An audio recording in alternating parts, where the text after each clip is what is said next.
الحمد لله وحده والصلاة والسلام على من لا نبي بعده أما بعد. قال النبي صلى الله عليه وسلم: ما أطيبك مني وما أحسنك إلي لولا أن قومي أخرجوني منك ما سكنت غيرك. رواه صحيح بن حبان عن عبد الله بن عباس رضي الله عنهما.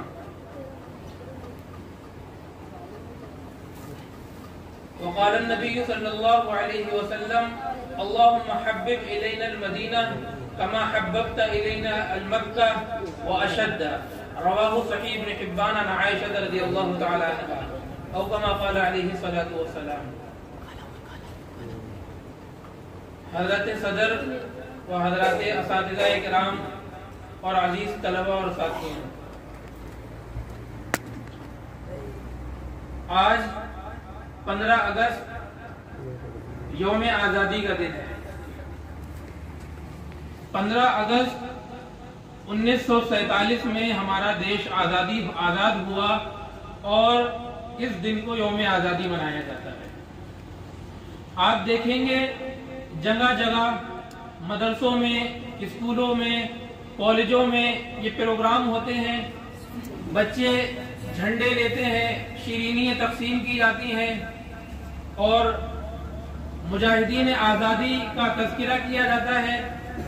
لوگ اپنے واٹس ایپ کے اوپر یا فیس بک کے اوپر یا سوشل میڈیا جتنی بھی سائٹ ہیں ان سب کے اوپر ان ناموں کو دہراتے ہیں، ترانے لگاتے ہیں اور اس طریقے سے یہ دن آتا ہے اور چلا جاتا ہے۔ محترم حضرات اور معزز سامعین، کہنے کا حاصل یہ ہے کہ اگر آج آپ کسی بھی شخص سے پوچھیں کہ سبھاش چندر بوس کون تھے یا مہاتما گاندھی کون تھے تو سب ہی یہ نام لے لیں گے کہ یہ مجاہدین آزادی تھے اور انہوں نے ہندوستان آزاد کروایا۔ لیکن بہت ہی ذمہ داری کے ساتھ میں یہ بات آپ کے سامنے عرض کر رہا ہوں کہ پوری 2 صدیاں لگ گئیں آزادی کے لیے، اور 1857 کے بعد کی جتنی بھی جنگیں ہیں، یاد رکھیے گا 1857 کے بعد کی جتنی بھی جنگیں ہیں اس وقت میں ان سب کا وجود ہوا ہے۔ سن 1756 سے لے کر 1857 تک جتنی جنگیں ہوئی ہیں اس میں برادران وطن شریک نہیں تھے، صرف علماء شریک تھے، مفتیان شریک تھے، مسلمان شریک تھے۔ انہوں نے اپنے خون کو بہایا اور اپنے خون کے ذریعے سے ہندوستان کو آزاد کروایا۔ آج آپ کالجوں میں دیکھیں یا اسکولوں میں دیکھیں، جو کتابیں لکھی گئی ہیں 1857 سے پہلے کا کوئی تذکرہ ہی نہیں۔ کیوں؟ کیونکہ اس کے اندر برادران وطن شریک ہی نہیں تھے۔ یہ مسلمان تھے، یہ علماء تھے جنہوں نے لوگوں کے دل کے اندر یہ ڈالا کہ آزادی آ سکتی ہے۔ وجہ کیا ہوئی؟ سن 1600 کے اندر برطانیہ سے ایسٹ انڈیا کمپنی آتی ہے اور آنے کے بعد میں دھیرے دھیرے اس وقت کا جو راجہ تھا سراج الدولہ، اس نے انہیں جگہ اعلان کر دی، کارخانے دے دیے، مکانات دے دیے، قریہ قریہ، بستی بستی، شہر در شہر ان کا قبضہ ہوتا چلا گیا۔ انگریز اس طریقے سے حاوی ہوتے چلے گئے اور 1.5 صدی کے اندر یعنی 1750 کے اندر جا کر انگریزوں کا ایسا تسلط ہو گیا کہ اب لوگوں نے یہ سمجھ لیا کہ ہندوستان پوری طریقے سے انگریز کے قبضے میں آ گیا ہے اور ان کی زنجیر کے اندر جکڑ کر کے رہ گیا ہے۔ ٹیپو سلطان پیدا ہوتے ہیں۔ ٹیپو سلطان نے یہ عہد کر لیا کہ انگریزوں کو لوہے کے چنے چبا کر کے رہوں گا۔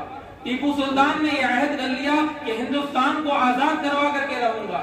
نتیجہ یہ ہوا کہ 1799 کے اندر پٹنم کے اندر معرکہ ہوتا ہے اور ٹیپو سلطان کو اس معرکے کے اندر جب شہید کر دیا جاتا ہے تو انگریز حارث آتا ہے اور اس کی لاش کے اوپر پیر رکھ کر یہ کہتا ہے کہ آج سے ہندوستان ہمارا ہے۔ 1799 کے بعد میں پھر شاہ عبدالعزیز محدث دہلوی رحمۃ اللہ علیہ کا وہ فتویٰ جو آج بھی فتاوی عقیدیہ کے اندر لکھا ہوا ہے، آپ نے فتویٰ دے دیا کہ ہندوستان دارالحرب ہے، انگریز کی فوج میں بھرتی ہونا حرام ہے اور ان سے جہاد کرنا فرض ہو چکا ہے۔ جس کے نتیجے میں انہیں دہلی سے باہر نکال دیا جاتا ہے، انہیں جلا وطن کر دیا جاتا ہے، انہیں زہر دیا جاتا ہے، زہر کے نتیجے میں ان کی آنکھوں کی بینائی چلی جاتی ہے۔ لیکن جانے سے پہلے وہ دو عظیم سپوت تیار کر دیتے ہیں، سید احمد شہید رحمۃ اللہ علیہ اور سید شاہ اسماعیل شہید رحمۃ اللہ علیہ، جنہوں نے بالا کوٹ کے میدان میں 1831 کے اندر جنگ لڑی۔ ایک دشمن نے یہ کہہ دیا کہ اللہ کے نبی علیہ السلام کو نعوذ باللہ گالی دی، تو سید شاہ اسماعیل شہید رحمۃ اللہ علیہ کی ہستی وہ ہے، آپ نے قسم کھا لی کہ جب تک میں اسے مار نہ دوں گا، جب تک میں اسے شہید نہیں کر دوں گا، اسے قتل نہیں کر دوں گا اور اسے جہنم نہیں پہنچا دوں گا، میں چین سے نہیں بیٹھوں گا۔ اللہ کے نبی علیہ السلام کا فرمان کہ اللہ کے کچھ بندے ایسے ہیں لو اقسم علی اللہ لابرہ، کہ اگر وہ قسم کھا لیں تو اللہ تعالیٰ انہیں قسم میں خالص نہیں ہونے دیتے۔ چنانچہ جب انہوں نے یہ قسم کھا لی، اتنے میں سید شاہ اسماعیل شہید رحمۃ اللہ علیہ کے سر کو قلم کر دیا گیا۔ لیکن تاریخ گواہ ہے، آسمان نے یہ منظر دیکھا، زمین کے اوپر یہ منظر پورا درج ہو گیا کہ حضرت شاہ اسماعیل شہید رحمۃ اللہ علیہ کا سر کٹ چکا ہے، دشمن کے پیچھے بھاگ رہے ہیں، صرف تنے تنہا ان کا دھڑ ہے۔ جب ان کی تلوار دشمن کو لگ جاتی ہے، دشمن گر جاتا ہے، اس کے بعد میں سید شاہ اسماعیل شہید رحمۃ اللہ علیہ اس کے اوپر گر کر کے شہید ہو جاتے ہیں۔ بہادر شاہ ظفر جو مغل سلطنت کا آخری بادشاہ تھا، اس نے جنگ لڑی اور ایسی جنگ لڑی کہ اس کے سامنے ایک تشتری کے اندر اس کے 4 بچوں کے گردن کاٹ کر کے انہیں خون میں لپیٹ کر کے دیا گیا اور اس کے سامنے پیش کیا گیا۔ بہادر شاہ ظفر نے کہا تیمور کے بیٹے اسی لائق ہیں کہ اپنے باپ کے سامنے اسی طریقے سے پیش ہو۔ یہ ہے جنگ آزادی۔ 1756 سے لے کر 1857 تک تمام علماء، تمام مفتیان، تمام بزرگان دین اور تمام مسلمان اس آزادی کے اندر شریک تھے۔ ہمارے برادران وطن اس کے اندر نہ کے برابر تھے۔ یہی وجہ ہے کہ اگر آزادی کی کوئی کتاب آپ ہندی کے اندر یا انگلش کے اندر پڑھیں گے تو 1857 سے پہلے کی جنگ آزادی کا تذکرہ نہیں ہوگا۔ پھر یہ ہوا کہ دہلی کے اندر ایک میٹنگ بلائی گئی۔ اس میٹنگ کے اندر جتنے بھی شہر کے یا آس پاس کے شہر کے نامور علماء تھے ان کو بلایا گیا اور میٹنگ رکھی گئی کہ اب کیا کیا جائے۔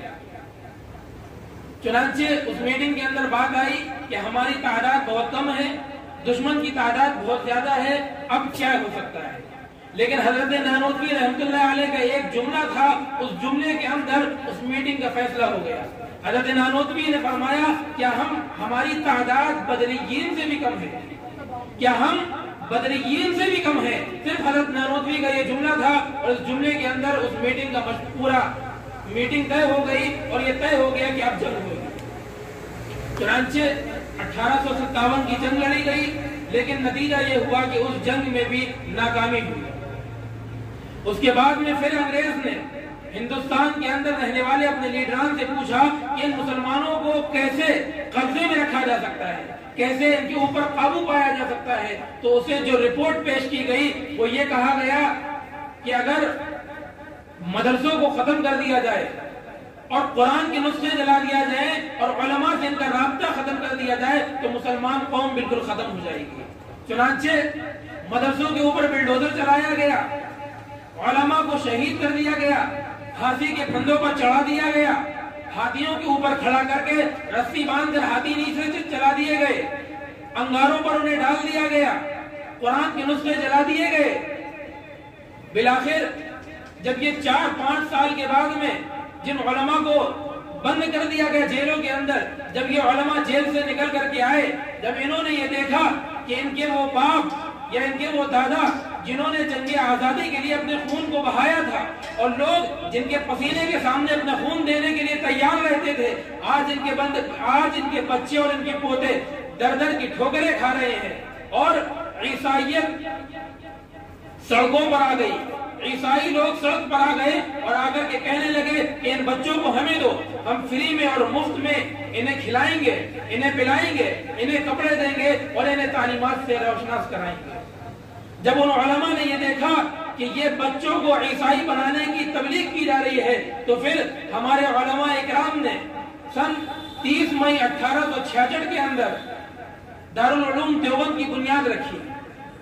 اس کا مقصد یہ تھا کہ یہ جو بچے ہیں، یہ جو یتیم بچے پھر رہے ہیں، جنہیں عیسائی بنایا جا رہا ہے اور عیسائیت کی تشکیل دی جا رہی ہے، ان کو ہم بتائیں گے کہ جنگ آزادی کیا ہے، اور 1857 کے اندر جو ناکامی ملی ہے، 1857 کے اندر جو ناکامی کا منہ دیکھنا پڑا ہے، اور ہماری تعداد کم تھی، اس مدرسے کے ذریعے سے اس تعداد کو پورا کریں گے اور جنگ آزادی کو لڑیں گے۔ چنانچہ اس طریقے سے دارالعلوم دیوبند کی بنیاد رکھی۔ اس 1857 کی آزادی کے بعد میں اب برادران وطن آئے ہیں اور وہ حرکت کے اندر آئے ہیں، پھر انہوں نے اس آزادی کے اندر حصہ لیا ہے، پھر وہ مسلمان ہو یا برادران وطن ہو، غیر اقوام ہو، جتنے بھی ہوں، سب نے مل جل کر اس آزادی کے اندر حصہ لیا۔ اس طریقے سے 15 اگست 1947 کو جا کر کے ہمارا دیش آزاد ہوا، اور 1949 کے اندر اس کے قانون لکھے گئے اور 1950 26 جنوری کے اندر نافذ کر دیے گئے۔ تو کہنے کا حاصل یہ ہے کہ ایک پوری صدی گزری ہے علماء کی، مسلمانوں کی، کہ جنہوں نے اپنے خون کو بہایا ہے، جنہوں نے اس دیش کی خاطر اپنی جان کو دی ہے۔ آپ حضرت شیخ الہند رحمۃ اللہ علیہ کو دیکھیں، مالٹا کی جیل کے اندر ہے، حضرت نے تحریک ریشمی رومال چھیڑی، اس ریشمی رومال میں مولانا محمد علی جوہر کو کابل بھیجا، خود حجاز مقدس تشریف لے گئے۔ اگر وہ تحریک ریشمی رومال کامیاب ہو جاتی تو جنگ آزادی بہت پہلے ہو چکی ہوتی اور ہندوستان کا نقشہ ہی الگ ہوتا، لیکن اپنوں کی نافرمانیوں کی وجہ سے یہ جنگ آزادی کی تحریک جو انہوں نے لڑائی تھی، تحریک ریشمی رومال ناکام ہو گئی اور حجاز کے اندر آپ کو قید کر لیا گیا۔ جب آپ کو غسل دیا جا رہا تھا تو تمام لوگوں کی آہیں نکل گئی اور آواز نکلنے لگی کہ حضرت کے جسم کے اوپر گوشت ہی نہیں ہے۔ تو حسین احمد مدنی رحمۃ اللہ علیہ فرماتے ہیں کہ میرے استاد نے مجھے منع کیا تھا یہ راز فاش کرنے سے، لیکن آج میں یہ بتاتا ہوں، ہر شام انگریز آتا تھا اور آپ کی کمر کو سخت طریقے سے داغتا تھا، جس کی بنا پر آپ کے جسم سے گوشت بالکل ختم ہو گیا۔ مولانا محمد علی جوہر نے کہہ دیا تھا لندن جا کر کہ جب تک ہندوستان کے اندر ہمیں آزادی کا پروانہ نہیں دو گے، جب تک ہمیں یہ یقین نہیں دو گے کہ ہندوستان آزاد ہے، تو غدار ملک میں نہیں جاؤں گا۔ چنانچہ مولانا محمد علی جوہر کی وہیں پر قبر بنی۔ اسی طرح مولانا جعفر تھانیسری، مولانا یحییٰ علی، مولانا گل محمد، مولانا شوکت علی، ان تمام حضرات کو کالا پانی لے جایا گیا، اور کس طریقے سے لے جایا گیا؟ ایک ڈبہ بنا گیا، اس ڈبے کو ریل گاڑی کے اندر ڈال دیا گیا، اس ڈبے میں جتنی بھی بیٹھنے کی سیٹیں تھی اس کے اندر نوکدار کیلیں لگا دی گئی، جب بھی وہ بیٹھتے تھے کیل ان کی چبھتی تھی، خون نکل آتا تھا، اسی میں استنجا کرتے تھے، اسی میں پائخانہ کرتے تھے۔ جب انگریز نے ان کو موت کی سزا سنائی کہ کل تمہیں موت آنے والی ہے، کل تمہیں پھانسی دی جائے گی، تو سارے کے سارے خوش ہو گئے۔ انگریز نے پوچھا خوش کیوں ہوتے ہو؟ تمہیں پھانسی دی جائے گی، تمہاری لاش گھر والوں کو نہیں دی جائے گی، تمہارے گھر ہیں ان کو اجاڑ دیا جائے گا اور یہیں تم کو دفن کر دیا جائے گا، آخر ہنسنے کی بات کیا ہے؟ تو کہتے ہیں کہ ہم تو اس انتظار میں ہیں، ہمیں شہادت ملے گی اور حوریں ہمارا انتظار کر رہی ہیں۔ یہ ہے علماء دیوبند کی تاریخ اور مسلمانوں کی تاریخ۔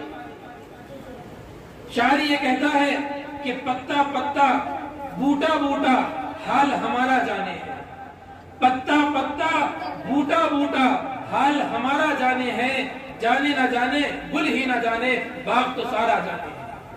یہ لال قلعہ کی لالی کس نے دی؟ تاج محل کو تاج محل کس نے بنایا؟ یا قطب مینار کو قطب مینار کس نے بنایا؟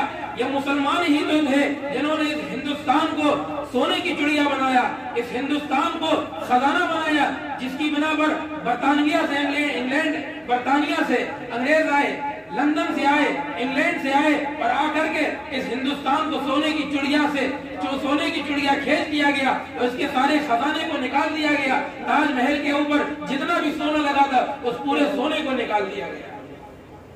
اور آج آج برادران بدن ہم سے یہ پوچھتے ہیں کہ ہم نے اس آزادی کے لیے کیا کیا، اور یہ نعرے لگائے جاتے ہیں کہ ہندوستان میں رہنا ہے تو جے شری رام کہنا ہے، دیش کے غداروں کو گولی مارو سالوں کو، نعوذ باللہ۔ پوری ایک صدی ہم نے قربانیاں دی ہیں، اس ایک صدی کے بعد میں جب لوگوں کے ذہن میں یہ آیا کہ آزادی مل سکتی ہے، تب برادران بدن شریک ہوئے ہیں آ کر، اور آج ہمیں سے یہ پوچھا جاتا ہے کہ ہم نے اس ہندوستان کو کیا دیا۔ میں یہ بات کہہ دینا چاہتا ہوں اس اسٹیج کے ذریعے سے کہ اگر آج ہندوستان کے اندر کوئی بھی قوم ہو، اگر اکثریت اقلیت کے اوپر غالب آئے گی، اگر اکثریت اقلیت کو نقصان پہنچائے گی، تو یاد رکھیے گا ہندوستان صحیح طور پر نہیں رہ سکتا۔ ہندوستان جس طریقے سے آزاد ہوا تھا وہ آزادی باقی نہیں رہ سکتی۔ اس ہندوستان کے اندر پھر سے ٹکڑے ہو جائیں گے اگر اکثریت نے اقلیت کو نقصان پہنچایا۔ آپ دیکھیے نوح کے اندر ذرا سا ہنگامہ ہوا جس کی بنا پر سارے ہمارے برادران بدن سڑکوں پر آ گئے اور آ کر کے تیار ہو گئے کہ ان مسلمانوں کو نکال دو، اور جو بٹوارا ہوا تھا ہندو اور ہندوستان پاکستان کا، انہیں پاکستان بھیجو۔ ان کے دلوں کے اندر غداریاں بھری ہوئی ہیں، ان کے دلوں کے اندر نفرت بھری ہوئی ہے۔ اس لیے میں آج یہ بات کہتا ہوں، اگر کہیں بھی مسلمان کی اکثریت ہے تو وہ دوسرے کی اقلیت کو نقصان نہ پہنچائے۔ اس کا نقصان یہ ہوگا جہاں پر ہماری اقلیت ہوگی وہ اکثریت ہماری اقلیت کو نقصان پہنچائے گی۔ تو اللہ تبارک و تعالیٰ ان باتوں کو سننے سے زیادہ عمل کی توفیق عطا فرمائے۔ اور جو میں نے علماء کا تذکرہ کیا ہے، صرف یہ نہ ہو کہ 26 جنوری آئی یا 15 اگست آیا، ہم نے قومی ترانے پڑھ لیے، ہم نے جھنڈے لگا لیے، ہم نے شیرینی تقسیم کر لی، ہم نے سوشل میڈیا پر ترانے لگا لیے۔ نہیں، جو ہمارے سرخیل آزادی تھے، جو ہمارے مجاہدین آزادی تھے، جو ہمارے علماء تھے، ان علماء کی قربانیوں کو یاد کیا جائے، ان علماء کی قربانیوں کو بیان کیا جائے، اور ان کے لیے ایصال ثواب کیا جائے، ان کے درجات کی بلندی کی دعا کی جائے، ان کی جو نسلیں ہیں ان کی نسلوں کی آبادی کی دعائیں کی جائے، تاکہ اللہ تبارک و تعالیٰ اسی طریقے سے ہمارے ہندوستان کو آزاد رکھے جس طریقے سے یہ آزاد ہوا تھا۔ ہمارے علماء اور مفتیان اکرام جو مدرسے سے اور مسجدوں سے، خانقاہوں سے نکل کر کے آئے تھے آزادی لڑنے کے لیے، وہ نام کے لیے نہیں آئے تھے، وہ کام کے لیے آئے تھے۔ یہی وجہ ہے جب پدم شری ایوارڈ دینے کا موقع آیا تو اس وقت علماء اکرام جو مساجد سے آئے تھے وہ مساجد لوٹ گئے، جو مدارس سے آئے تھے وہ مدارس لوٹ گئے، جو خانقاہ سے آئے تھے وہ خانقاہ لوٹ گئے، اور جو حضرات نام کے لیے تھے وہ آگے آ گئے، اور آنے کے بعد میں انہوں نے ایوارڈ کو قبول کیا اور انہوں نے عہدوں پر فائز ہو گئے۔ اسی وجہ سے ہماری تاریخ لوگ نہیں جانتے کہ ہم کیا ہیں۔ اللہ تبارک و تعالیٰ ہم سب کو اس بات کی توفیق عطا فرمائے، ان تمام سرخیل آزادی کا تذکرہ کرنے کی توفیق عطا فرمائے، اور ہندوستان کو اسی طریقے سے سونے کی چڑیا بنا دے جس طریقے سے پہلے یہ تھی۔ آمین وآخر دعوانا الحمدللہ رب العالمین۔